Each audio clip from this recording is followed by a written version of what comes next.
నమస్తే, welcome to reflection news. నేను శర్మ. ఈయన తెలుసు కదా మనందరికీ కూడా, నరాన భారతీయత ఉన్నటువంటి వ్యక్తి. మాతృభూమి అంటే పంచప్రాణాలు, అదే శ్వాసగా ఇన్ని సంవత్సరాల పాటు ఈ భారతీయులను ఒక హిందూ రాజ్యంగా చేయాలి, హిందూ రాజ్యం కావాలన్న తపనతో ముందుకు సాగుతున్నాడు. వయస్సును కూడా లెక్క లేకుండా, వయస్సు ఎంతనో కూడా దాని భారం అంతా కూడా వదిలేసి దేశం కోసం కష్టపడుతున్నటువంటి వ్యక్తి మోహన్ భాగవత్. ఈయన ఏం చేస్తున్నాడు? స్టేట్మెంట్, ఇప్పుడు జరుగుతున్న యుద్ధాన్ని భారత్ ఆపగలదు. మోహన్ భాగవత్ అన్నాడు, ఆర్ఎస్ఎస్ చీఫ్. ప్రస్తుతం జరుగుతున్న యుద్ధాన్ని ఆపగల సత్తా ఒక్క భారత్కే ఉందని రాష్ట్రీయ స్వయం సేవక్ సంఘ్ ఆర్ఎస్ఎస్ చీఫ్ మోహన్ భాగవత్ అన్నారు. నాగపూర్లో శుక్రవారం జరిగిన విశ్వ హిందూ పరిషత్ విదర్భ ప్రాంత కార్యాలయ భవన నిర్మాణ భూమి పూజ కార్యక్రమంలో ఆయన కీలక వ్యాఖ్యలు చేశారు. ప్రపంచంలో పెరుగుతున్న అస్థిరత, ఘర్షణల నేపథ్యంలో శాంతి కోసం ప్రపంచ దేశాలు భారత్ వైపు చూస్తున్నాయని అన్నారు. ప్రస్తుతం అంతర్జాతీయ వ్యవహారాల్లో బలవంతుడిదే రాజ్యం అనే నీతి నడుస్తోందని, ఇది భారతీయ విలువలైన మానవతా ధర్మానికి పూర్తి విరుద్ధమని భగవత్ విమర్శించారు. ధర్మ పునాదులతో ప్రపంచంలో సమతుల్యాన్ని పునరుద్ధరించే బాధ్యత భారత్పై ఉందని ఆయన అభిప్రాయపడ్డారు. ఈ యుద్ధం ప్రారంభమైనాక ఒక వారం రోజులకే ఒక దేశం ముందుకొచ్చి చెప్పింది, భారత్ ముందుకు వస్తే నరేంద్ర మోదీ చొరవ తీసుకుంటే యుద్ధం ఆగుతుంది. నెతన్యాహు అత్యంత ఆత్మీయుడు మోదీకి, ఇరాన్ వాళ్ళు కూడా ఆత్మీయులే.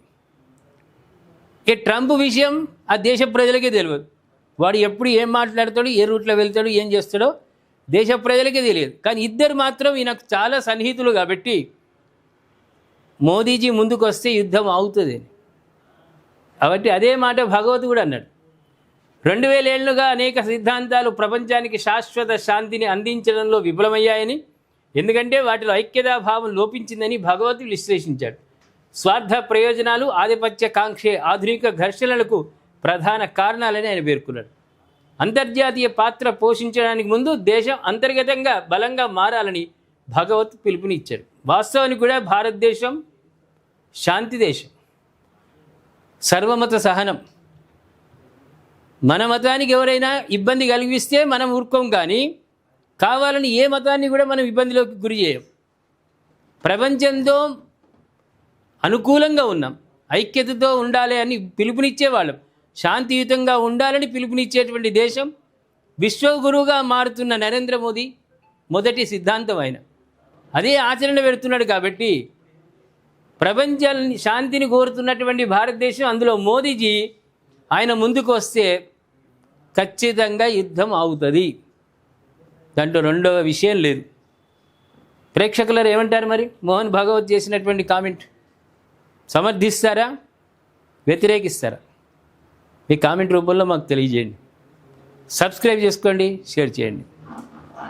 ఈ నెల 29వ తేదీ ఆదివారం మన రిఫ్లెక్షన్ ఛానల్ ద్వారా మనం నిర్వహిస్తున్న 4వ కాంక్లేవ్, అలాగే వరుసగా 3వ సనాతన కాంక్లేవ్ను మనం జరుపుకోబోతున్నాం.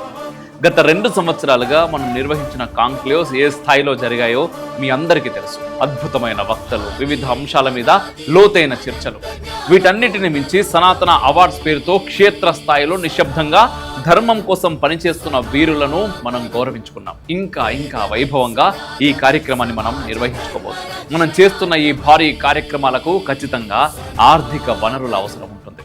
గత 3 కాంక్లేవ్స్ కూడా ఎన్నో కష్ట నష్టాల కోర్చి మనం చేసుకున్నాం. ఒక జాతీయవాద ఛానల్కు యాడ్స్ ఇవ్వడానికి కూడా ఈరోజు కార్పొరేట్ సంస్థల దగ్గర నుంచి చిన్న వారి దాకా అందరూ వెనకాడుతున్నారు. ఈసారి సనాతన కాంక్లేవ్ విజయవంతం కావడానికి మీ సహకారం కోరుతున్నారు. ఇది కేవలం ఒక ప్రోగ్రామ్స్ కోసం ఇచ్చే డబ్బు కాదు, ఇది ధర్మ యుద్ధానికి మీరిచ్చే మద్దతుగా మేము చూస్తాం. ఈ కార్యక్రమానికి వచ్చే ప్రతి ఒక్కరు కూడా కింద కనిపిస్తున్నటువంటి www.reflectionbharat.com వెబ్సైట్లోకి వెళ్ళి తప్పకుండా రిజిస్టర్ చేసుకోండి.